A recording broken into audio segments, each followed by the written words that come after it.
A majority of college athletes go to school, play out their eligibility, and leave 4 years later. This week, I shined our Senior Spotlight on a basketball player who has more than a few years of experience under his belt. A few possessions later, Flenor does it again himself with the schoolyard moves, making the Dutch defenders look silly. Senior point guard Brandon Flenor is a creator. When he's on the floor, Brandon is able to get a shot from anywhere on the court. While Brandon has also made quite the life for himself on his way to becoming the Knights' #1 option off the bench. After high school, I actually did go straight to college, but I wasn't really prepared for college. I got kind of caught up in, having fun and stuff, and I didn't really take it that seriously as I should. So I took 5 years off, worked, and then I decided to go back to school. Originally from Baltimore, Flenor moved to Las Vegas with his mom at 18 and spent those 5 years earning cash from the oddest of places, a pawn shop. When he was 23, Flenor realized he wanted to play basketball and get an education.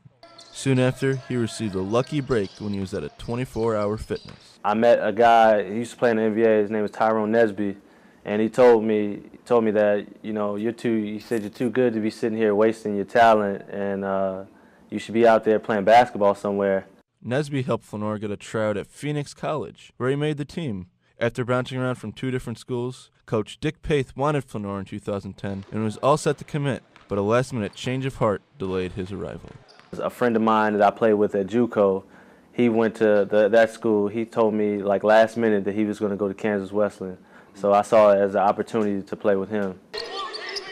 Kansas Wesleyan proved to be only a pit stop for Flenor. After the head coach stepped down due to cancer, Flenor did not receive a lot of playing time.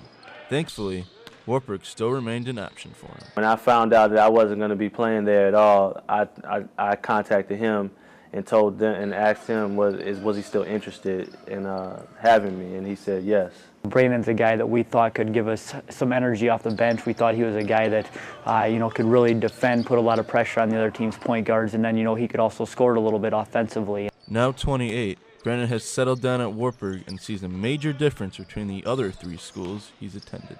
They focus more on education at Wartburg, and I think I like that more because I feel like after school is over, I'll be better prepared for the world outside. Coach Szykowny says that when this season does come to an end, Flenor's versatility on the floor will be missed the most. We're going to miss, his ability to create some things offensively, and then also defensively. We felt he did some big things for us this last 2 years. Reporting for SportsKnight, I'm Justin Szykowny.